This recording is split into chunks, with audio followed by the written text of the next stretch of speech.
கர்த்தருக்கு ஸ்தோத்திரம். எல்லாம் எப்படி இருக்கீங்க? கர்த்தருடைய கிருபையில எல்லாம் நல்லா இருப்பீங்கன்னு நான் விசுவாசிக்கிறேங்க. இன்னைக்கு நம்ம எடுத்துக்கொள்ளப்பட்ட பகுதி 118ஆம் சங்கீதம் 5ஆம் வசனம். "நெருக்கத்திலிருந்து கர்த்தரை நோக்கி கூப்பிட்டேன். கர்த்தர் என்னை கேட்டருளி விசாலத்திலே வைத்தார்." ஆம் பிரியமானவர்களே, நம் நெருக்கத்துல நம்ம யார நோக்கி பார்க்கிறோம்? தாவீது ராஜா எவ்வளோ அழகா சொல்றாரு பார்த்தீங்களா? எந்த மனுஷனையும் அவர் நோக்கி பார்க்கலங்க. கர்த்தர நோக்கி பார்த்திருக்கிறார். தன்னுடைய நெருக்கத்துல கர்த்தர் அதை கேட்டருளி அவர எப்படி வச்சாராம்? விசாலத்துல வைத்தார். விசாலம்னா என்னங்க? நல்ல ஒரு விரிவான இடம். நம்முடைய விண்ணப்பத்தையும், நம்முடைய நெருக்கத்தையும் கர்த்தர் பார்க்கிறாரு. நம்ம விண்ணப்பத்த கேட்கிறாரு. எல்லாவற்றையும் அவர் பார்த்துக் கொண்டிருக்கிறார்.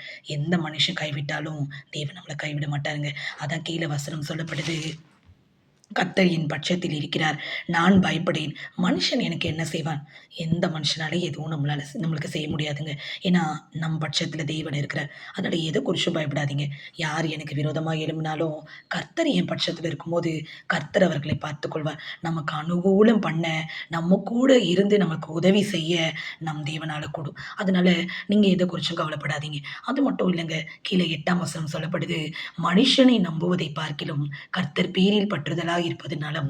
ஆமாங்க. இது எவ்ளோ 100% ஆன ஒரு வேர்ட் தெரியுமா?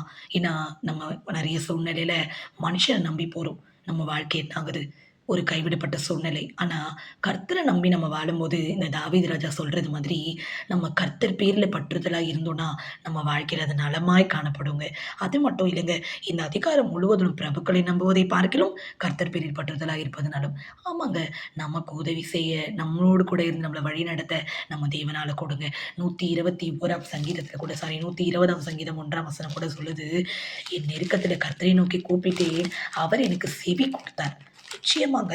நம்ம நெருக்கத்தில அவர நோக்கி கூப்பிடும்போது, நமக்கு செவி கொடுக்கிற தேவனாய் இருக்கிறார். 124ஆம் சங்கீதம் சொல்லுது, "மனுஷர் நமக்கு விரோதமாய் எழும்பினபோது, கர்த்தர் மட்டும் நம்ம பக்கத்தில இராவிட்டால், கர்த்தர் தாமே நமது பக்கத்தில் இராவிட்டால், அவங்க நம்மள உயிரோட விழுங்கிருவாங்களாம்." ஆ லூக்காஸ் சேகரையா கூட பாடியிருப்பாங்க. "நீர் மாத்திரம் இல்லை என்றால், மனிதர்கள் எப்போ என்ன உயிரோட விழுங்கியிருப்பாங்க." ஆமாங்க. ரொம்ப ஒரு உணர்ச்சி பூர்வமான ஒரு பாடல் அந்த பாடல். அவர் எழுதின எல்லா பாடல்லையுமே அப்படி ஒரு கருத்து இருக்கு. அதுதாங்க நம்முடைய தேவன். நம்மள எல்லா சூழ்நிலையில இருந்தும், எப்பேர்ப்பட்ட மனுஷனுடைய கைகள்ல இருந்தும் நம்மள தப்புவிக்க தேவனால கூடும். சிங்கங்களின் கெபியிலிருந்து தானியேலை காப்பாற்ற முடிந்த தேவனுக்கு, எப்படி அது எல்லாமே ஒரு சாத்தியமா இருந்ததோ, சாத்ராக், மேஷக், ஆபேத்நேகோவ அந்த எரிகிற அக்கினி சூளையிலிருந்து விடுவிக்க அவருக்கு எப்படி எல்லாமே சாத்தியமா இருந்துச்சோ, நம்மளும் எல்லா சூழ்நிலையிலிருந்தும் விடுவிக்க நிச்சயமா அவரால முடியுங்க. அந்த நம்பிக்கை மட்டும் நம்மளுக்கு இருந்தா போதும். நம்ம மனுஷன் மேல வைக்கிற நம்பிக்கைய கர்த்தர் மேல அதிகமா வச்சோம்னா, அவர் மேல பற்றுதலா இருந்தோம்னா, அதான் தாவீது ராஜா இன்னொரு சங்கீதத்தில சொல்லப்பட்டிருக்கும். "கர்த்தரை அண்டிக் கொண்டிருப்பதே எனக்கு நலம்." அதாவது எனக்கோ அப்படின்ற ஒரு வேர்ட் வரும்.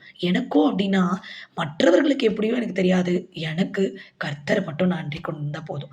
அது எனக்கு நலமா காணப்படுதுன்னு தாவீது ராஜா சொல்றாரு. அதனால உங்க வாழ்க்கையிலும் நெறைய பிரச்சனை இருக்கலாம், போராட்டம் இருக்கலாம், வியாதி இருக்கலாம், பலவீனமா இருக்கலாம். உங்க நெருக்கத்துல நீங்க கர்த்தர நோக்கி கூப்பிடுங்கங்க. நிச்சயமா அவர் உங்களை எல்லா சூழ்நிலையில இருந்தும் விடுவிப்பார். உங்க மேல அவர் எப்பவுமே நினைவா இருக்கார். அதான் ஆண்டவர் சொல்றார், "உங்கள் நினைவுகள் என் நினைவுகள் அல்ல. நான் உங்க மேல தான் நினைவா இருக்கிறேன்னு" சொல்றார். அப்போ நம்ம மேல நினைவா இருக்கிறவருக்கு தெரியாதாங்க நமக்கு என்ன செய்யணும்னு? நெருக்கத்துல மட்டும் இல்லங்க.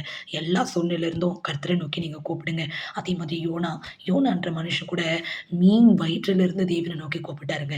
அந்த நெருக்கத்துல அவர் கர்த்தர நோக்கி கூப்பிடும்போது, கர்த்தர் அவருக்கு செவி கொடுத்து, அந்த சூழ்நிலையில இருந்து அவர விடுவித்தார். இந்த சூழ்நிலையில இருந்துலாம் இந்த மனிதர்கள விடுவிக்க தேவனால கூடும்னா, உங்க சூழ்நிலையும் மாற்ற தேவனால கூடும். இதுவரைக்கும் நடக்கல. இதுக்கப்புறம் என்ன நடக்க போதுன்னு நம்ம நெனச்சோம்னா, அது கண்டிப்பா நடக்க முடியாதுங்க. ஆனா ஆண்டவருக்காக நம்ம காத்திருக்கும்போது, நிச்சயமா செய்வாருன்னு நம்ம நம்பிக்கையோட இருக்கும்போது, நம்ம வாழ்க்கையில எல்லாவற்றையும் செய்ய அவர் வல்லவராயிருக்கிறார். இந்த வார்த்தை நிச்சயமா உங்களுக்கு பிரயோஜனமா இருந்திருக்கும்னு நான் விசுவாசிக்கிறேன். இந்த தாவீது ராஜாவ போல நம்ம தேவனை அண்டிக் கொண்டிருப்போம். தேவன் மேல பற்றுதலாக இருப்போம். அவர மாத்திரம் நம்ம நெருக்கத்துல கூப்பிடுவோம். நிச்சயமா நமக்கு செவி கொடுத்து நம்மள விடுவிக்க அவர் வல்லவரா இருக்கிறார். கர்த்தர் தாமே உங்களையும் உங்க குடும்பத்தையும் ஆசீர்வதிப்பாராக. God bless you.